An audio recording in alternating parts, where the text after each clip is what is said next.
यदि आप बिहार एसआई यानी बिहार दरोगा, यूपीएसआई, बीपीएससी, यूपीपीसीएस या फिर वेरियस पीसीएस एग्जाम की तैयारी कर रहे हैं तो ये वीडियो आपके लिए बहुत ही इम्पोर्टेंट है, क्योंकि आज मैं लेकर आया हूँ 23 सितंबर का करंट अफेयर्स, जो कि सभी एग्जाम्स में बहुत बड़ा रोल प्ले करता है। तो चलिए स्टार्ट करते हैं। लेकिन स्टार्ट करने से पहले आपसे रिक्वेस्ट है कि यदि आप हमारे चैनल पे नए हैं तो हमारे चैनल को सब्सक्राइब कर लीजिए और बेल आइकन को प्रेस कर लीजिए, ताकि जब भी मैं नए वीडियो अपलोड करूं नोटिफिकेशन बिल्कुल टाइम पे मिल पाए। सबसे पहले दोस्तों, आज हम बात करते हैं विश्व गैंडा दिवस की। तो विश्व गैंडा दिवस प्रत्येक वर्ष 22 सितंबर को पूरे वैश्विक स्तर पर मनाया जाता है, ठीक है। और इसका मुख्य उद्देश्य जो है, विश्व गैंडा दिवस का जो मुख्य उद्देश्य है वो है गैंडों की देखरेख, सुरक्षा और संरक्षण के संबंध में जागरूकता को फैलाना, ठीक है। और विश्व में गैंडे की जो है 5 प्रजातियां पाई जाती हैं, ठीक है। कितनी प्रजातियां? तो 5 प्रजातियां पाई जाती है। और भारत में एक सींग वाले गैंडों की संख्या सबसे अधिक है, ठीक है। और असम में, पश्चिम बंगाल में और उत्तर प्रदेश में एक सींग वालों गैंडों की संख्या 3000 गैंडे हैं। कितने? 3000, ठीक है। विश्व गैंडा दिवस की शुरुआत वर्ष 2010 में विश्व वन्यजीव कोष यानी कि वर्ल्ड वाइल्ड लाइफ फंड द्वारा की गई थी।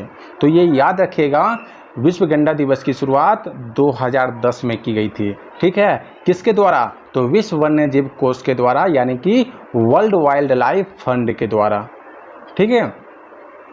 और जो भारत में जो गैंडे हैं उनमें सबसे ज़्यादा गैंडा जो है काजीरंगा नेशनल पार्क में पाया जाता है, ठीक है। याद रखिएगा, भारत में सबसे ज़्यादा गैंडा जो है कहाँ पाया जाता है? तो काजीरंगा नेशनल पार्क में पाया जाता है। और ये काजीरंगा नेशनल पार्क कहाँ पे है? तो ये असम राज्य के गोलाघाट और नागांव जिले में है, ठीक है। ये याद रखिएगा। और भारत में सबसे ज़्यादा कौन से गैंडा पाए जाते हैं? तो एक सींग वाले गैंडे पाए जाते हैं, ठीक है। चलिए आगे की ओर बढ़ते हैं। दोस्तों, भारतीय नौसेना में पहली बार 21 सितंबर 2020 को 2 महिला अधिकारी को युद्धपोत पर तैनात की गई है, ठीक है। ये इतिहास में पहली बार है जब 2 महिला अधिकारियों को युद्धपोत पर तैनात की गई है, ठीक है। कब की गई है? तो 21 सितंबर को, ठीक है।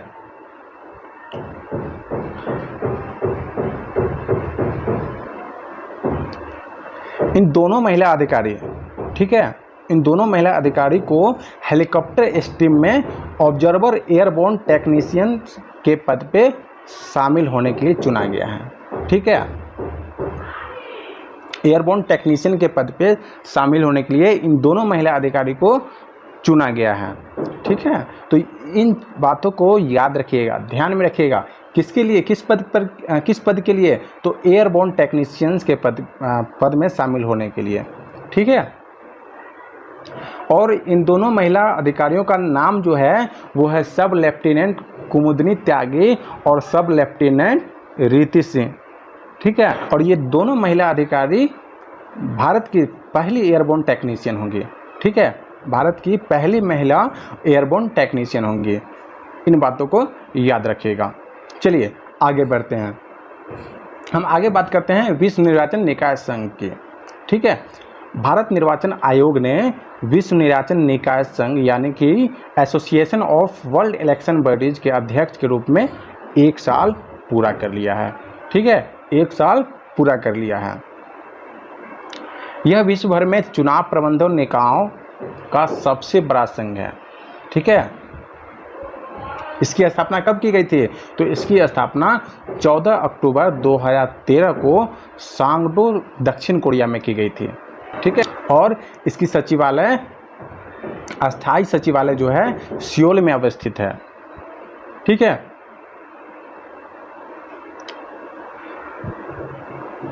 और इसका जो उद्देश्य है वो है दुनिया भर में स्वतंत्र, निष्पक्ष पारदर्शी और भागीदारी चुनाव कराने में दक्षता और प्रभावशीलता को बढ़ावा देना है। ठीक है। विश्व निर्वाचन निकाय संघ में 115 ईएमबी सदस्य हैं। ईएमबी मतलब इलेक्शन मैनेजमेंट बॉडीज, यानी कि चुनाव प्रबंधन निकाय, और 16 क्षेत्रीय संघों या संगठनों के रूप में एसोसिएट सदस्य शामिल हैं। ठीक है।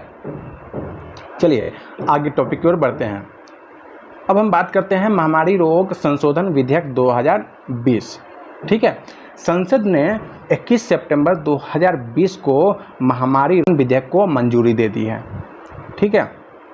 केंद्रीय स्वास्थ्य मंत्री डॉक्टर हर्षवर्धन ने संसद में विधेयक पेश किया। ठीक है।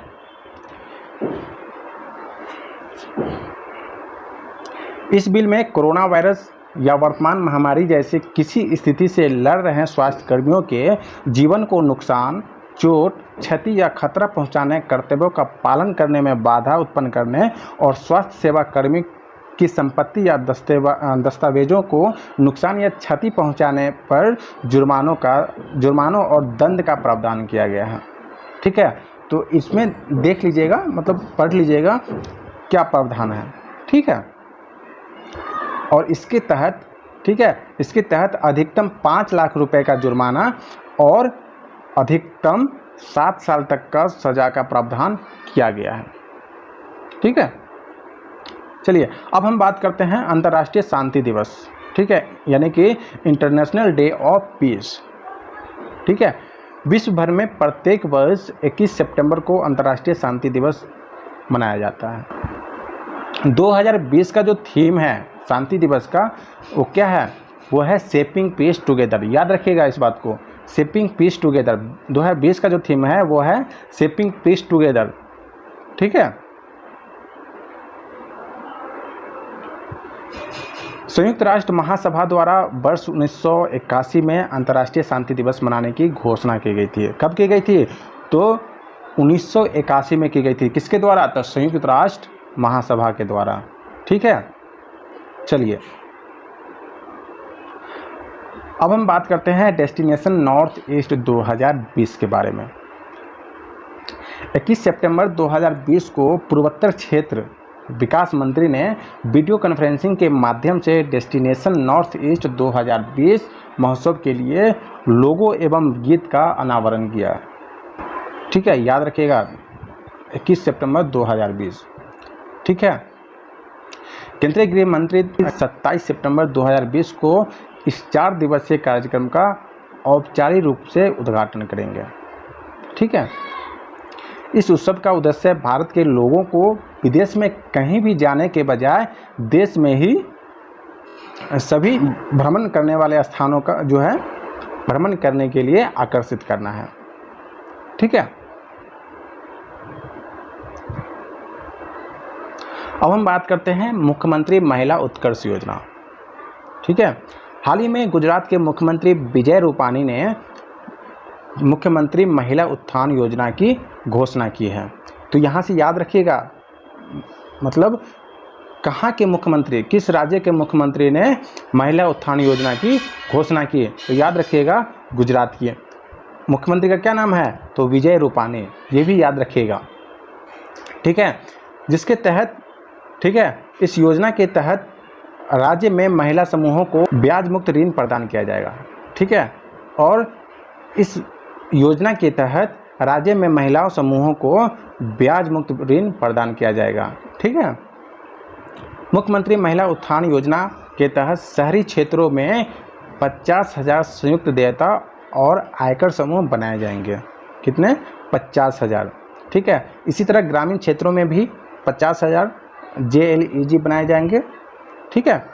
इस प्रत्येक समूह में 10 महिला सदस्य होंगी और इन समूहों को सरकार द्वारा ब्याज मुक्त ऋण दिया जाएगा। ठीक है। कितने सदस्य होंगे? 10 सदस्य होंगे। ठीक है। इस योजना के तहत ब्याज राशि का वहन स्वयं राज्य सरकार द्वारा किया जाएगा। सरकार ने इन महिलाओं समूहों को दिए जाने वाले ऋण के लिए स्टाम्प शुल्क माफ करने की भी निर्णय लिया है। ठीक है। राज्य सरकार इस योजना के तहत सभी संयुक्त देयता और आय समूहों को 1 लाख रुपए तक की राशि प्रदान करेगी। ठीक है। अब हम बात करते हैं इटालियन ओपन टेनिस टूर्नामेंट की। ठीक है, रोमानिया की सिमोना हालेप ने पहली बार इटालियन ओपन टेनिस टूर्नामेंट 2020 जीत लिया है। याद रखिएगा नाम, सिमोना हालेप ने पहली बार इटालियन ओपन टेनिस टूर्नामेंट 2020 जीता है। ठीक है, और 27 सितंबर से होने वाले clay court grand slam French open के लिए अपना दावा मजबूत कर लिया है। ठीक है,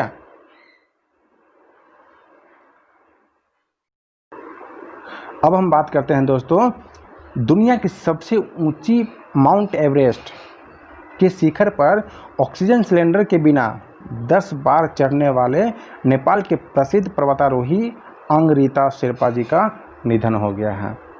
ठीक है, कहाँ के रहने वाले थे? तो नेपाल के रहने वाले थे। ठीक है, वे 72 साल के थे। उन्हें स्नो लेपर्ड यानी कि हिम तेंदुआ के भी नाम से जाना जाता था।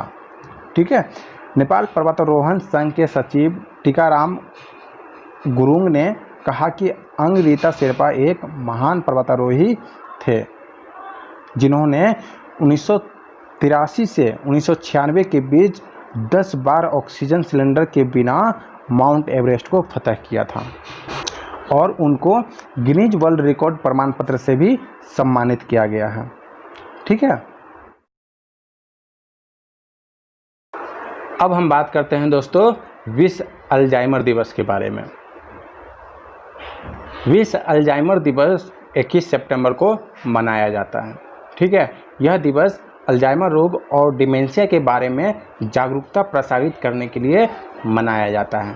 ठीक है, अल्जाइमर एक दिमागी बीमारी है जिसमें धीरे धीरे याददाश्त और सोचने की शक्ति कम हो जाती है। ठीक है, इस दिन का मुख्य उद्देश्य जो है विश्व भर के लोगों को डिमेंशिया के लक्षणों का पता लगाने के लिए प्रोत्साहित करना ही नहीं बल्कि इसका उद्देश्य डिमेंशिया से पीड़ित रोगियों अथवा इस बीमारी के कारण मृत्यु को प्राप्त होने वाले रोगियों को भी न भूलना है। ठीक है, thanks for watching this video. I hope यह वीडियो आपको अच्छा लगा होगा। यदि यह वीडियो आपको अच्छा लगा है तो प्लीज़ इस वीडियो को लाइक कर दीजिए। कुछ कहना या पूछना चाहते हैं तो कमेंट कीजिए, मुझे अच्छा लगेगा। और जाने से पहले आपसे रिक्वेस्ट है कि यदि आप हमारे चैनल पर नए हैं तो हमारे चैनल को सब्सक्राइब कर लीजिए और बेल आइकन को प्रेस कर लीजिए ताकि आने वाली वीडियो की नोटिफिकेशन बिल्कुल टाइम पे मिल पाए।